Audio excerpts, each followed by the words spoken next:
Mas vejam só, tic-tac, tic-tac, tic-tac, tic-tac. Faltam apenas 5 dias para as eleições que podem mudar o mundo. As eleições para presidente dos Estados Unidos.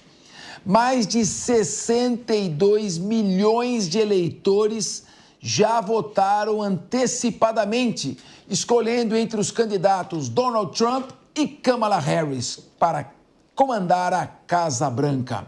Nosso correspondente internacional, Luca Bassani, chega ao vivo no Linha de Frente.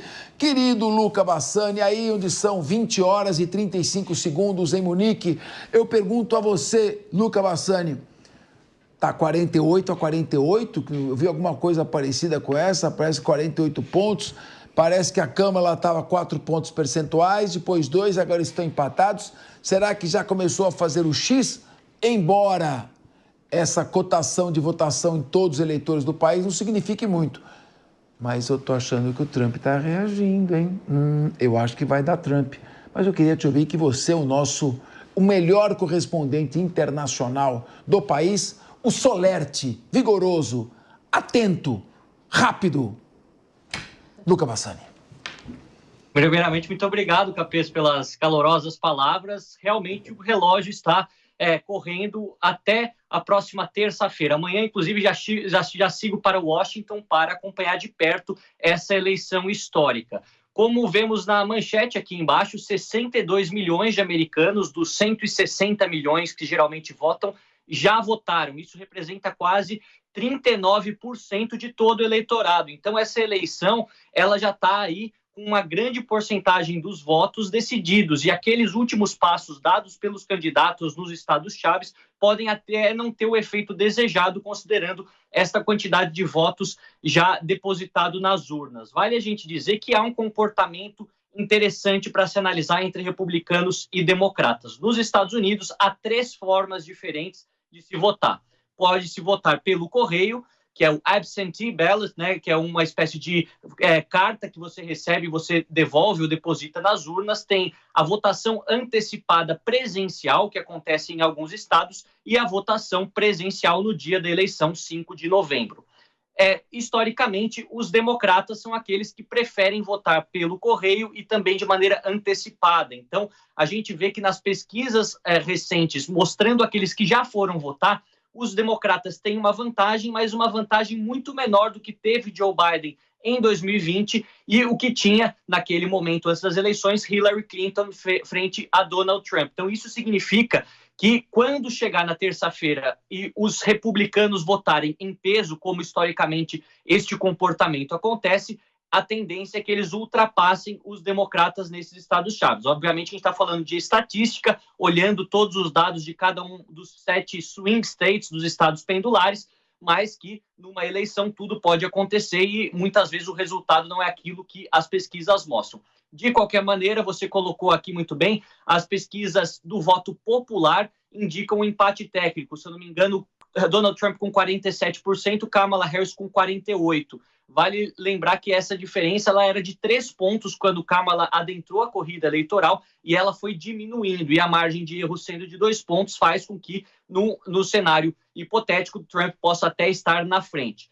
Como sempre repetimos aqui para a nossa qualificada audiência, Capês, o voto popular não decide muita coisa, depende do sistema dos delegados. São 538 delegados nos Estados Unidos. Por que esse número? Porque são 435 congressistas, 100 senadores, ou seja, 535, mais 3 do Distrito de Colômbia, cidade de Washington. Então, são 538 no total e você precisa de 270, ou seja, mais da metade, para ser eleito.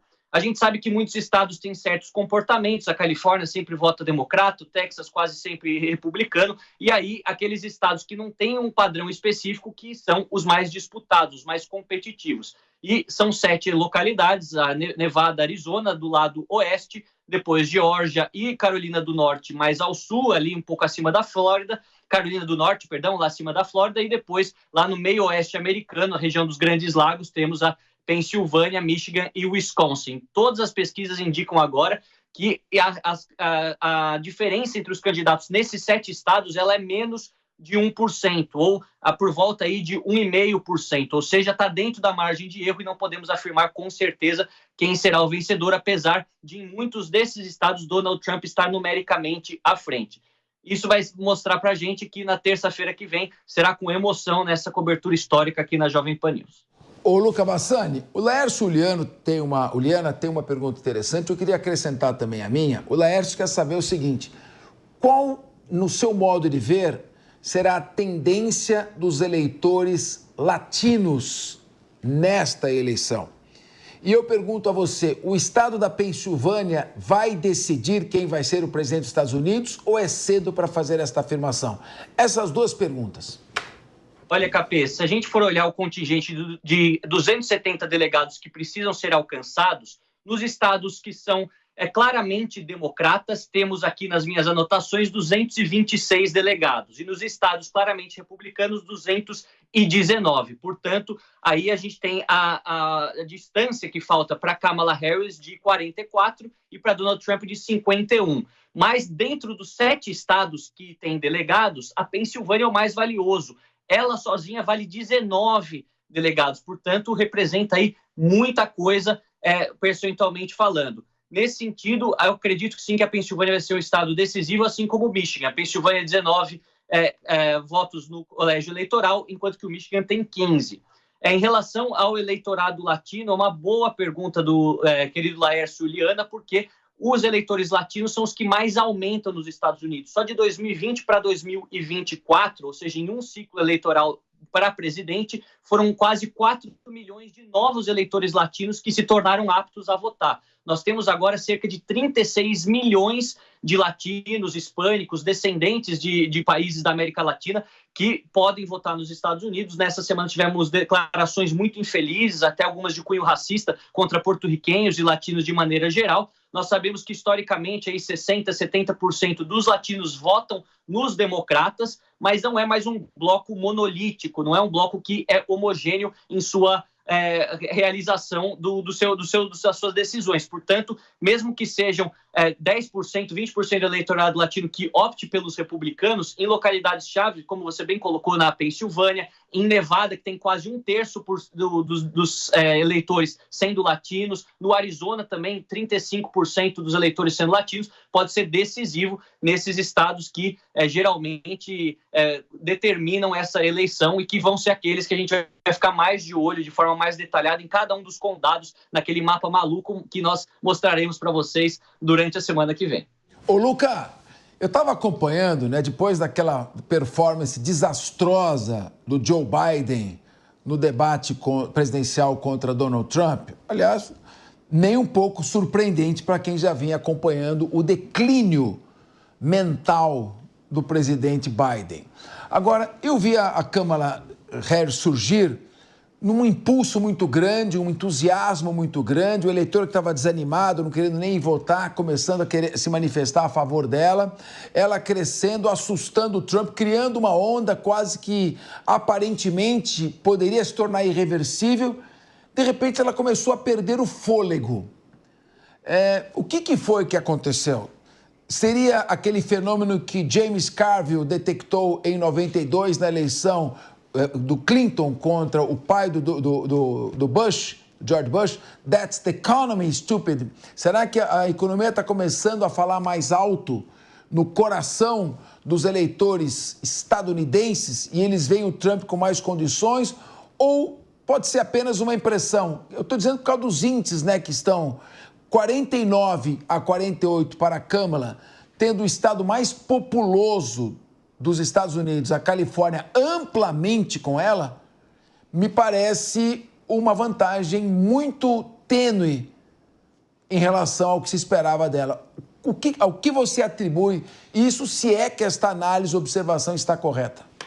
Não, está correto e tem a ver com o timing da eleição. A gente não pode esquecer que todas as eleições elas seguem um gráfico praticamente linear. O interesse das pessoas vai crescendo à medida que o pleito vai acontecendo e se aproximando. Então, naquele momento em que houve a troca de Joe Biden por Kamala Harris, o interesse da eleição se tornou algo grande. Então, todo mundo ficou bastante de olho na candidata, no que ela pensa, no seu histórico, e ao longo das outras semanas não aconteceu nada de muito bombástico, seja do lado republicano ou do lado democrata, para manter esta curva ascendente. Ela fez com que primeiro se estabilizasse e depois começasse com uma leve queda, enquanto que a campanha de Donald Trump, que estava em leve queda, começou a dar sinais de recuperação. Acho que tem a ver com o interesse do eleitor para o voto e também, talvez, a falta de entusiasmo de Kamala Harris em alguns eventos de campanha. Nós sabemos que Donald Trump, por ter sido da televisão, por ter sido uma figura midiática, ele é uma pessoa muito mais midiática mesmo na sua performance nos comícios, ir no McDonald's, andar em caminhão de lixo,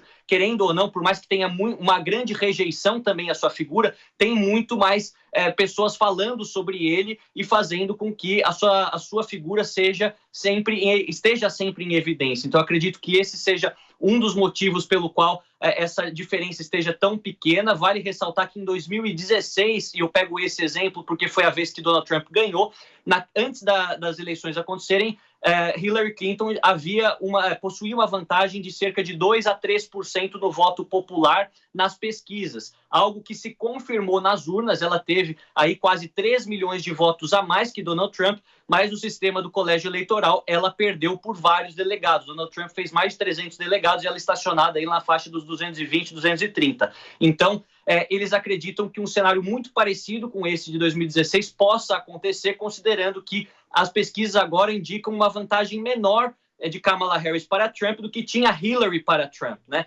Obviamente que a gente fala, pesquisas são uma fotografia do momento, não podemos pegar isso como uma verdade absoluta, mas os democratas sabem que tem dificuldades em alguns estados, principalmente aqueles onde muitas pessoas já votaram, como é o caso do Arizona, como é o caso também da Pensilvânia. No caso da Geórgia, Carolina do Sul, as pessoas preferem votar no dia da eleição mesmo, mas onde o voto já está feito.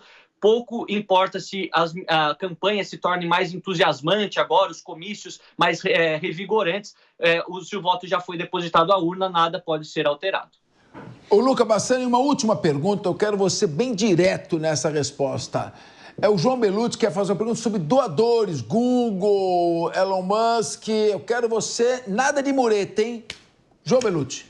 Luca Bassani, boa tarde. Queria te perguntar com relação aos doadores, porque não só os doadores, como também me parece todo esse establishment pró-Kamala Harris, né? Artistas, todos lá em grande peso. E os doadores você tem na questão do Trump mais fracionados, né? Valores menores que somam cerca de 1 bilhão e na Kamala já beira os 2 bilhões, sendo o principal doador a Big Tech, o Google. Como que que você entende que isso é recebido na população? Se é bem recebido ou se é no sentido de, olha, tá todo mundo com a Kamala aqui, tá alguma coisa estranha. Qual que é a tua análise?